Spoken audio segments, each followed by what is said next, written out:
I am so awesome. I am awesome. 7478 is in the house for this live stream. Yes, you are first. And yes, this is a Microsoft Zune. You can see the logo there. Yep.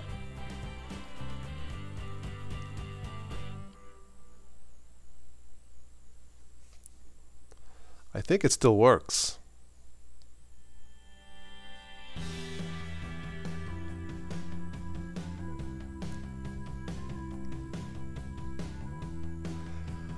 It technically it didn't really fail. It was the features that I think it was doomed to fail from the start. And we'll talk about that in a little bit, but anyway, that's what it looks like there.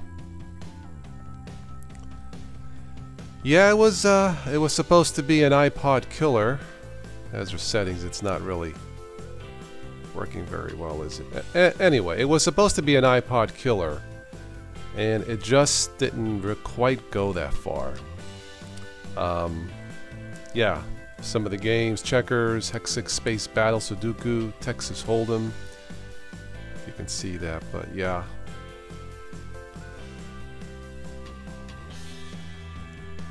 But so we'll talk about that. See if anybody else jumps on. TJ Wolf is in the house. Hello. Is the background music okay? I guess the mic's okay. How about the background music? It's from Silent Partner from the YouTube audio library. I like background music. It's more pleasurable to listen, I think. Though I had the jacket, I was outside walking, kind of chilly tonight, but I guess my shirt and the jacket blends in well, doesn't it? Yeah, maybe I'll keep it on. What do you think? Anyway.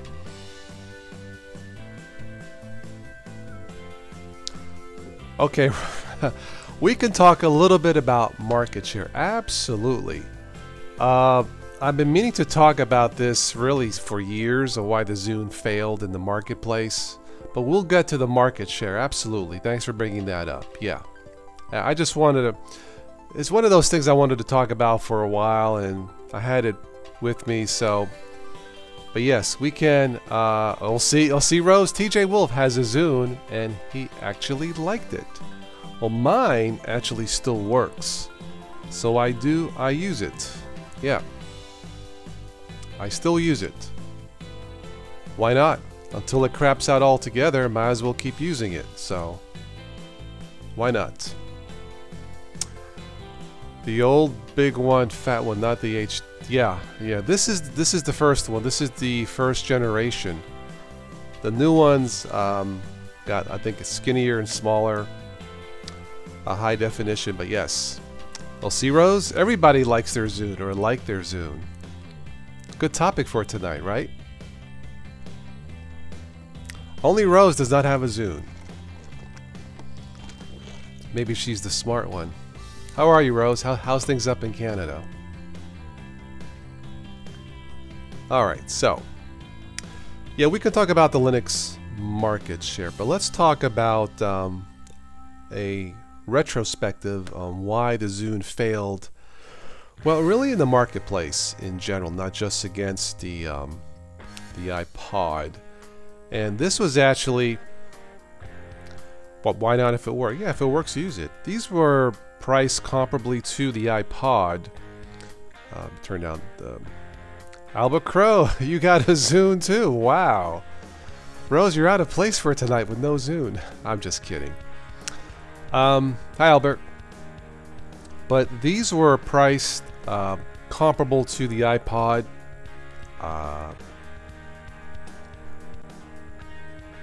Talk about why it failed in the marketplace. I have a list here somewhere. So, my little pop filter came off. Okay. Let's see, where are we here? Why the Zune failed. Well, storage.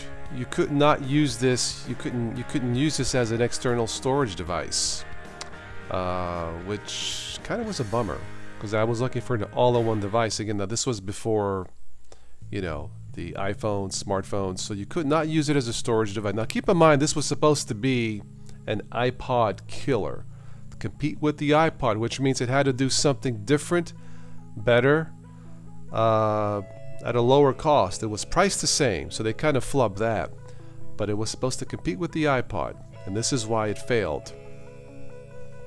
The Nomad. Okay, Albert. Again, no external storage capability. No plug-and-play capability. You had to use the Zune software. Again, not very user-friendly. You couldn't sync it with the Windows Media Player. Even though this was built by Microsoft that does Windows software, you could not sync it with the Windows Media Player. Again, not user-friendly.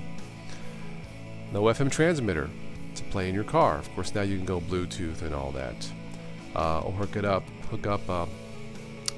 to the headphone jack, 8-inch cord, and then a lot of stereos that have at least an auxiliary input.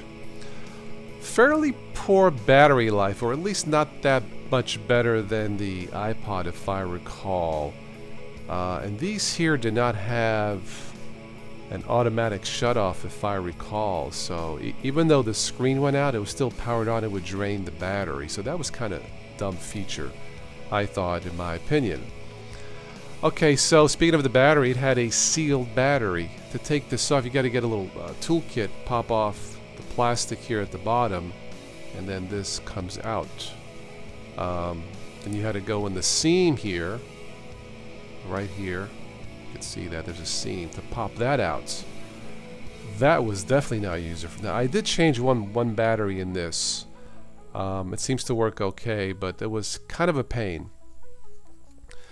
No expansion, no SD card or micro card. Did they have micro cards in 06? I can't remember.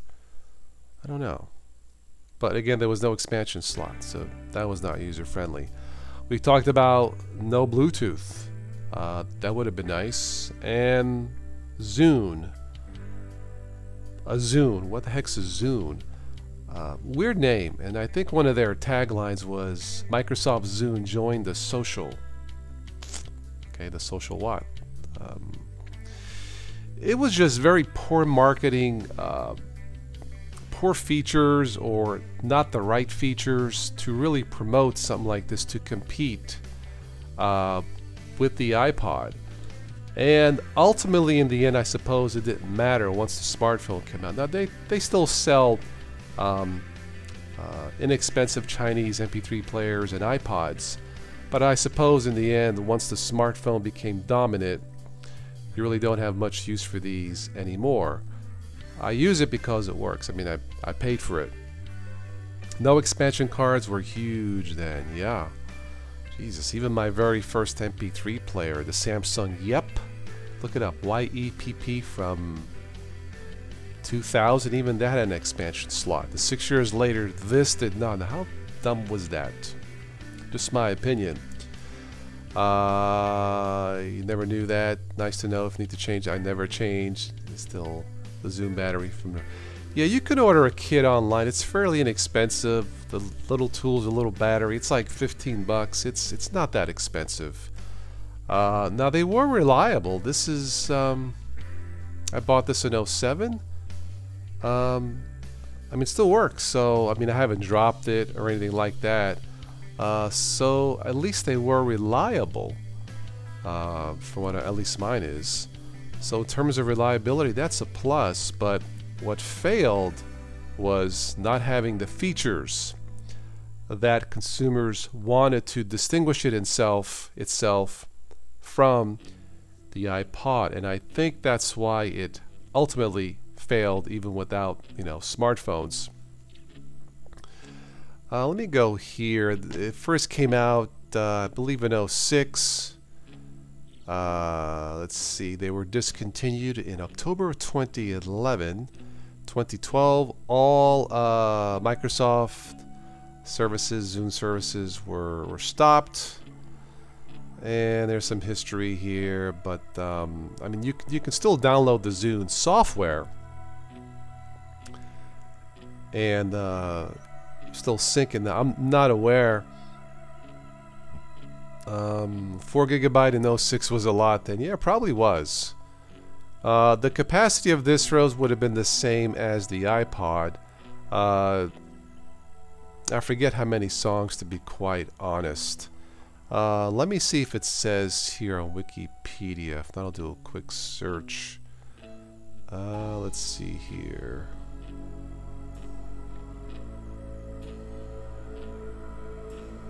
I don't know. Let me see here. Zune song capability. Zune song storage. Let's see if that comes anything up. I can't remember. I'm gonna guess about maybe 8,000 songs, but I could be wrong, Rose. Yeah, I don't remember. Well, let's try this. How many songs, if I can spell, can the Zune hold? 30 gigabyte. Oh, there was a 120 gigabyte one. That okay. I almost forgot about that. 7,500 songs. There you go. Give or take, depending on the bit rate. So again, it was comparable to the iPod. And there it is. The Zune is dead. Here's what to do. Okay, well, let's take a look at this. What to do with your old one? Why not?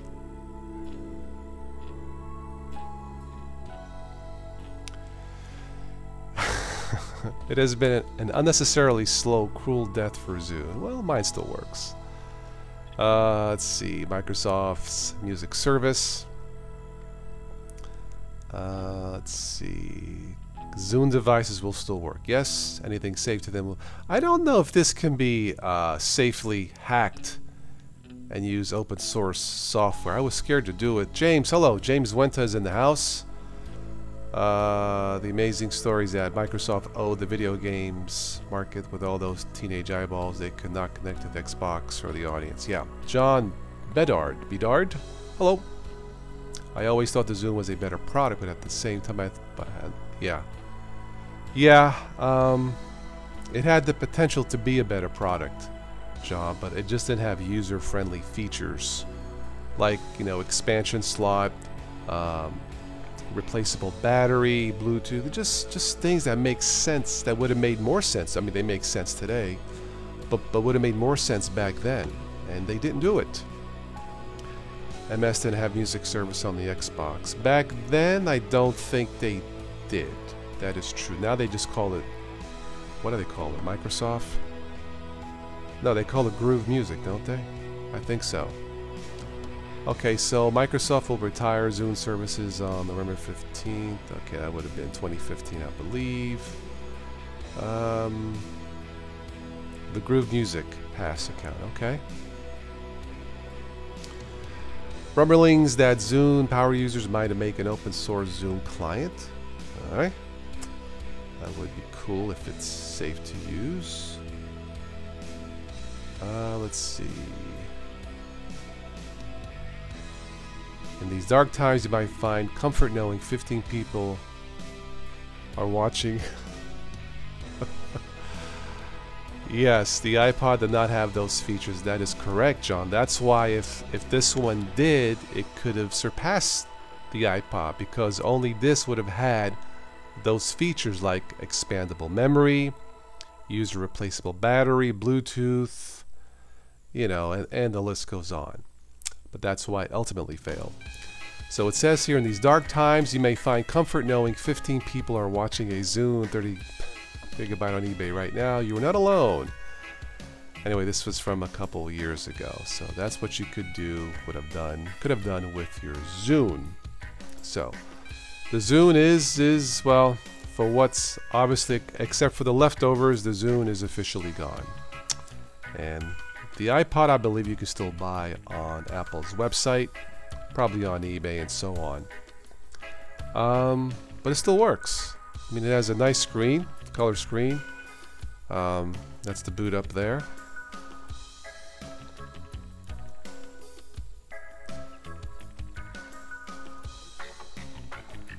Anyway, it works, so I use it sometimes. But I don't use it. If it had all those features, I would probably use this more. especially if you have Bluetooth, but it doesn't. So anyway, let's move on. All right, so that is why, in retrospective, the Zune failed. Okay, what else? Yes, I am not alone, Rose, with the Zune. There are Zune people coming out of the closet. Maybe.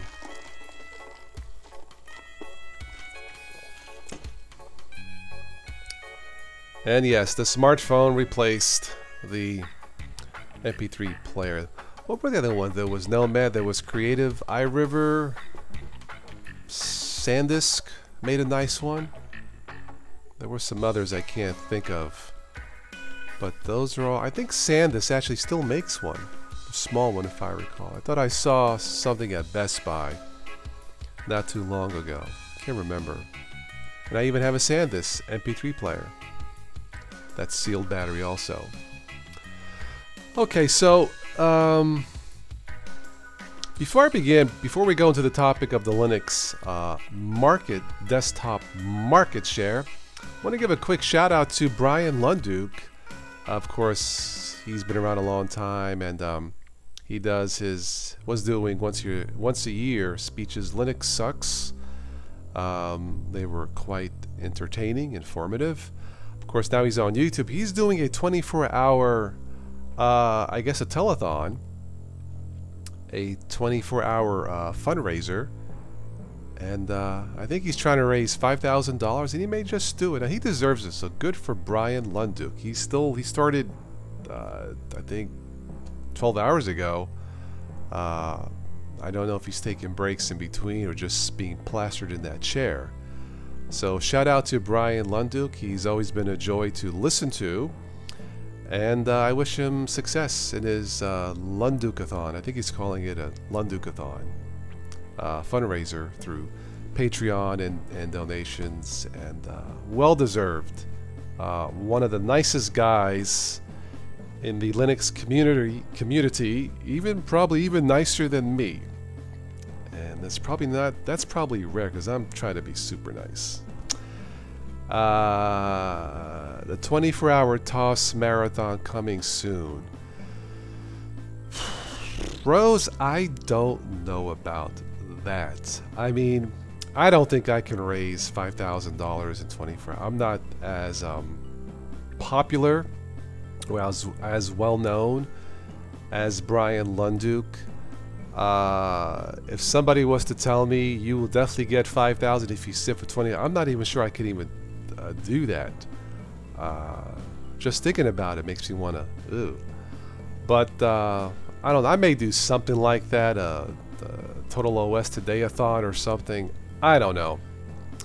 I don't know, Rose. 24-hour. I suppose if I had enough requests, I might do it, just to see how far I would last. But what should the goal be, Rose?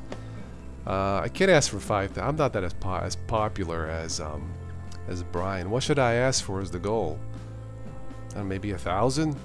Of course, Patreon gets their cut and PayPal and all that. But 24-hour, Rose, I don't know. That would be interesting if I could last that long. Now, see, he has 500 people watching off and on constantly all day, so he's always looking at his notifications and talking to these people. Of course, here, if we have only 10, 15, 20, 30, I don't think how that would last 24 hours, but it would be interesting. Anyway, it would be cool. Alright, I'll think about it, but you guys got to let me know what should the goal be for the channel. I'll leave it up to you guys. Maybe the goal should be 6,000 so I can beat Brian.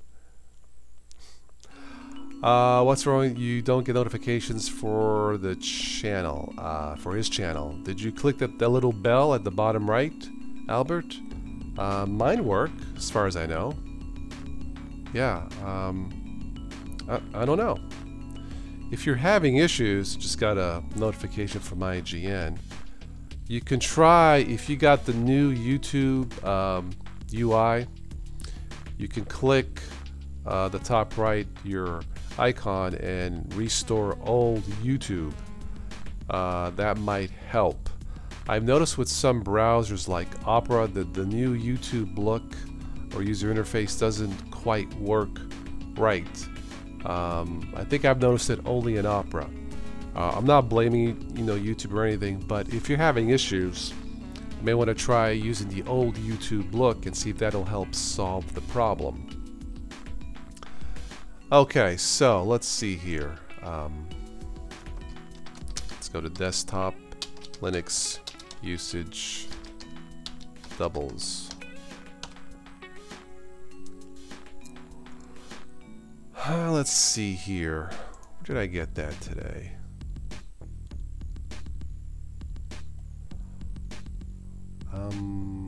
Let's try. I think it was the Next Web.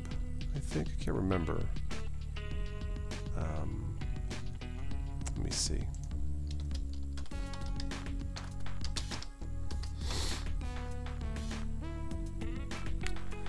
Yeah, has Linux market share really doubled in 2 months?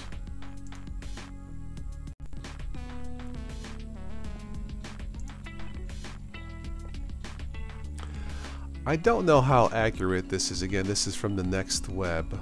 So let me do this here. Go into reader mode. I won't read all of this, but this is according to net market share. It was Linux desktop usage was 2.5%.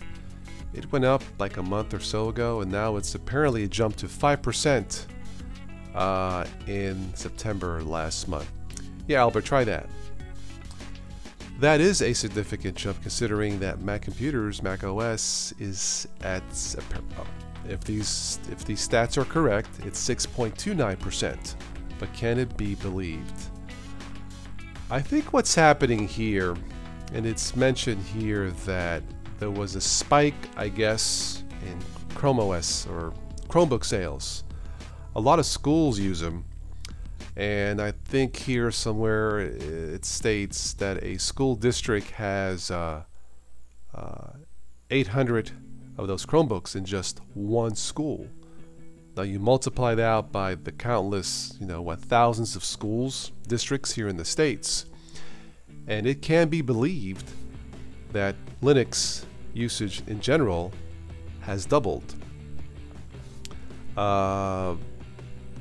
Windows 10 is starting to use some Linux, and you have Chromebooks. Yes, Chromebooks have been around a while. They start, as you see here, and if you can see this, but they said it starts at for as little as $200, sometimes even less, for a basic machine. It is a solid machine, and it says here, which is great news if you're a cash-strapped school district. Now again, if one school district has 800, let's round it off to 1,000. Multiply the 1,000 of Chromebooks all over the USA, all over the world. That would double the desktop Linux usage, and of course it is Chrome OS is technically Linux. Dr. 66 is in the house. How are you? Well, the news on Tom Petty. Yeah, it's been a weird, not a weird day, but tragic day. Of course, what happened in Vegas, the shooting. Tom Petty, the Hall of Famer, did pass away. He wasn't that old, 66 of, it may have been heart failure, cardiac arrest. I don't know exactly, Doc, but yeah, it's been a tragic day. I didn't want to start off this live stream on a somber note, but obviously, Tom Petty, I was a great fan of. I love his song, The Waiting is the Hardest Part, other classic songs, and yeah, just one of those things. He was found that way, I do believe. If you do a search on the web, you can get more information. Of course, what happened today in Vegas in the States, or yesterday, a mass shooting, very, very tragic. Let's see, Rose. I think most schools should go to Linux to cut out the high cost of cash-strapped school boards. Well, they're going to Chromebooks. And that may be why Gen 2, I think so, Sean. Sean's, hello. That sounds like a place to go shopping. Sean's. I'm thinking of that place in Florida for tourists, Ron John's, to buy stuff, Florida stuff. Anyway, okay, so getting back to desktop Linux share, it's great if this is accurate and it holds up. I think there are other factors, such as Dell making Linux books or Linux, computers, System 76. I think a lot are trying to finding that gaming is a real PETA to get to work as far as Linux goes. No more guns total. Well, Dr. 66, I don't know where this ends with the balance of people's rights to have guns and guns. I really don't know. Maybe one night we can do a topic about this. I mean, this is not a political channel. I don't want to make it that, but since this can potentially affect all of us, whether we are, Linux users or not, maybe it could be a topic for discussion. But honestly, as far as this issue goes, I really don't know how to solve it, and it's not going to go away. But that being said, be careful out there. Rose, you have converted 2 laptops and a desktop to Linux. Very good. I have a ThinkPad somewhere around. I have a ThinkPad, older one. It had Windows XP, I think.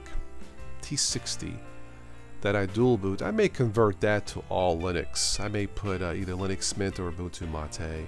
It's a 32-bit machine, so it's 2 gigs of RAM. It's outdated. It still works. ThinkPads, by the way, are super reliable. Super reliable. So if you're looking for a laptop, you cannot go wrong with ThinkPads. The surge of Linux users. Well, I think here, James, you're a Chromebook fan. Okay. Yeah. Low cost, no care and feeding. Yeah. Not have to worry about malware. It's simple. I think also part of this desktop share, Linux usage, back when I started messing with Linux back in 06, I started this channel a few years after that, or back in 2010 I think, there really wasn't a lot of quality tech or Windows/Linux or Linux channels here on YouTube. I didn't like what I saw, so I thought to myself, instead of complaining, do something about it. So I started making my own Linux videos for Windows users, and I was on a quest for knowledge. The early videos probably weren't that high quality per se, but I figured the more I put out, the more feedback I would get, and then the more I would learn, and the more maybe you would learn. So over 1,000 videos later, and over 7 years later, I think personalities on YouTube have contributed to the expansion of the Linux database, knowledge base, to users who may have thought that, number one, what's Linux? Or maybe Linux is just for geeks. Now, certainly some Linux, like Arch, Gentoo, wouldn't recommend for beginners. But I think the combination of personalities on YouTube like myself, of course I mentioned Brian Lunduke and others, has helped to expand the Linux universe to users who maybe before would have said, no way Jose, I'm not going to do Linux, you're happy with Windows or Mac and so forth. But I think the combination of Chromebooks being super affordable, they work, they're reliable, no malware in general, the combination of Chromebooks, other companies like Dell and System 76, and the combination of YouTube personalities like myself contributing, I would think, to the expansion of the Linux, not the Linux, of the Linux desktop usage. You have 3 computers on Linux only. Very good, Doc. The problem is that a lot of Linux distros are dropping 32. Yeah, Rose, that is true. Ubuntu is. I think Ubuntu Mate, Linux Mint, Zorin, Linux Lite still have 32-bit support. So I don't think it's going away entirely in the near future. But there are options out there for beginners. Put Android OS on your lap 32-bit system, would it be a better thing? I would say probably not, Rose. Yeah, I would stick with a user-friendly Linux distro.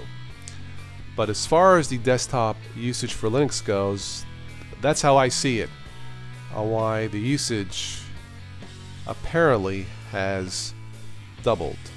Companies making more Linux machines. I mentioned, Dell and System 76, Chromebooks, YouTube personalities, the quality and the choice of Linux videos on YouTube has exploded in the last probably couple of years. It didn't, back then, you have a ThinkPad 2.4 gig with a patch, an SSD. Okay, no Wi-Fi. Alright. Just get a USB Wi-Fi adapter. Try out Sparky Linux. I think I did try Sparky Linux a long time ago. I think there's a gaming version, if I'm not mistaken. Can't remember.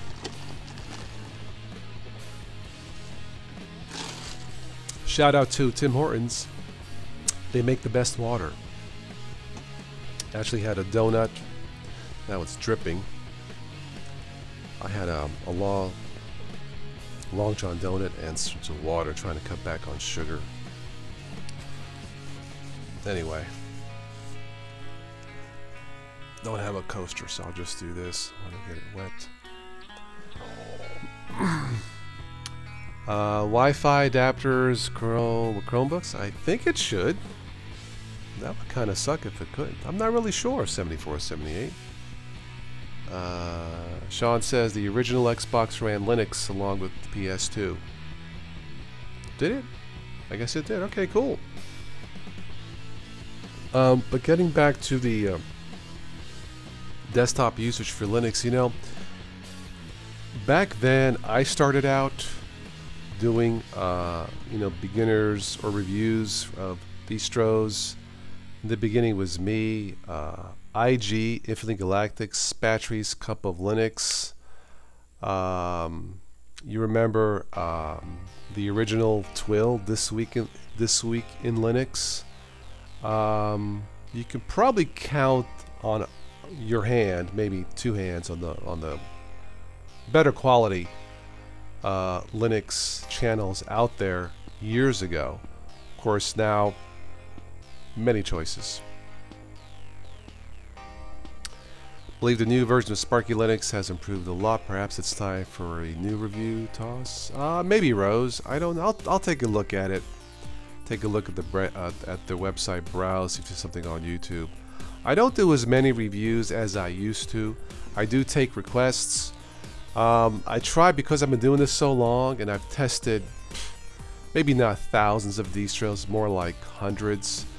But I don't want to get bored just doing distro reviews all day, because in the end, out of the hundreds that are out there, really just a handful, or maybe two handfuls, are solid distributions that you can use possibly to replace either Windows or Mac. So I don't do as many reviews as I used to, because it's generally the same old, except of course Ubuntu Mate.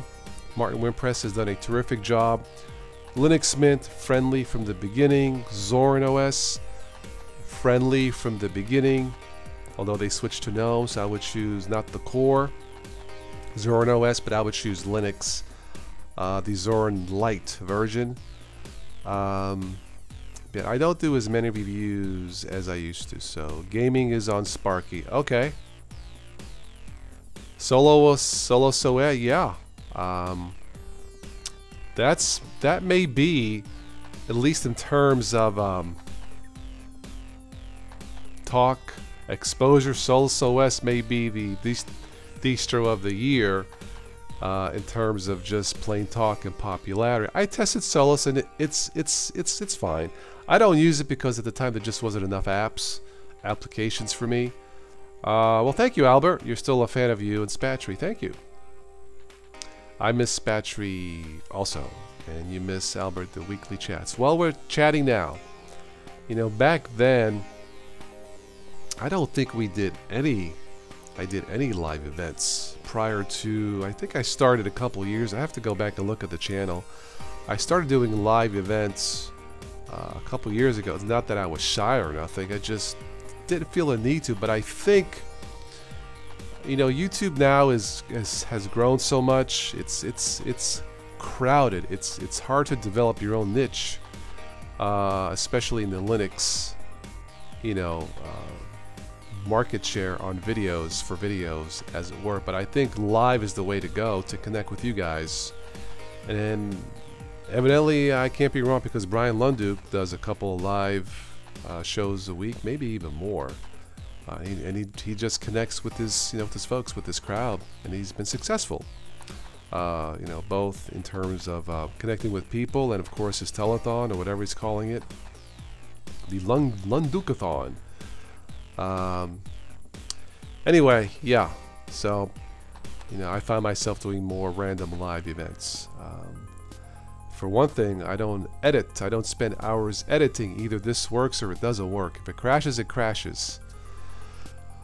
Will Spatry ever come back? I don't know. I don't know anything, Rose. I mean, I know zero. Last we chatted was it last spring? We were doing the news and nonsense. There was a big hurricane last year, and after that, haven't heard anything. And that's all that I know. So your guess is as good as mine. Okay, so we're probably going to wrap this up soon. So for those of you who came in late, of course you can play this back. I usually have the audio versions of this on the Toss Today Patreon page. So if you're new coming to this, welcome to the channel. Subscribe, and if you can, support the channel if you can through Patreon or PayPal. That would be great. So let's see, Linux Today. Let's see what's here. I think we'll wrap this up soon.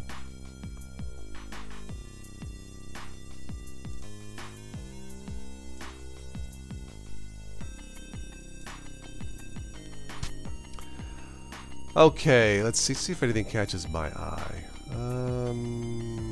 Reset Linux desktop to default settings with a single command. That's interesting. Pipewire improved. I think I talked about this last week. Nuclear music player. These names. Let's check out Nuclear music player.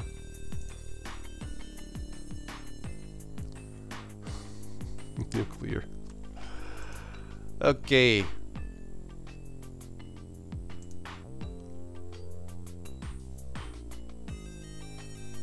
Yeah, I hope he's okay too. Used to have a 32-bit laptop that you found you could replace the CPU. Okay, all right, yeah, if you can replace it, great. Replace it. Anyway. All right, we're good there. Let's see here. Nuclear, one of the lesser-known music players in Linux. It lets you stream music from a number of sources, okay, such as YouTube, SoundCloud. Sounds interesting. Why these weird names? But I guess Nuclear music will get someone's attention to try it. Simple, easy to use user interface, popular new music information, no subscription, support using streaming such as SoundCloud, Vimeo, Bandcamp, ad-free. Maybe I'll check it out. Electron-based application. You can play YouTube playlists. Okay. Yeah, it looks. I guess it looks okay. So many choices in multimedia. Rose, you have 64-bit system. Okay, yeah, you're fine. Let's all email Spat. Go for it. Say, come back, Spat. Anyway, Nuclear music player. Alright, we'll not check that out tonight. Let's see if anything else catches my eye. And let's see. Yeah, the US and North Korea. Absolutely, when it comes to nuclear. That is scary, to say the least. Okay, Rose, if you need to go, that's fine. I'm going to wrap this up here soon. Yeah. Yep.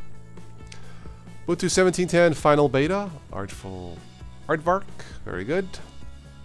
I'll probably test that. Let's see, anything else here? And no, nothing else here catches my eye.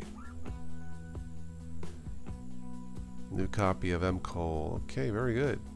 So, alright, so I'm done as far as this goes. Anything else in the news today that we should talk about before I wrap this up?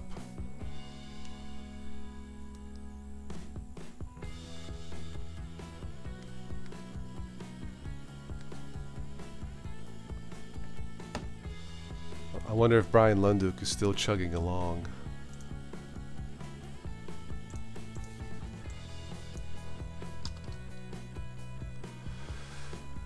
Let's see here. YouTube Brian Lunduke.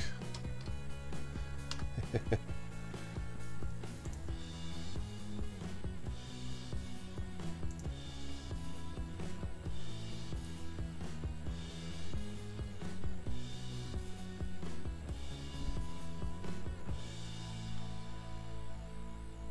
think he is.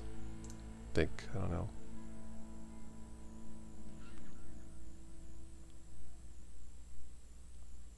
Anyway.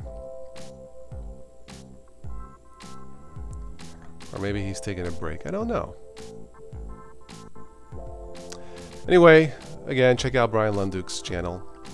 It is Lundukeathon. He's probably going to have a very sore butt if he's really, you know, doing a 24-hour Lundukeathon. So, yeah. Alright, guys, I think I want to wrap this up. I want to thank everybody for joining in for tonight. Always a pleasure as always. And I will catch you sometime on the next one. So, that's it. Have a good evening.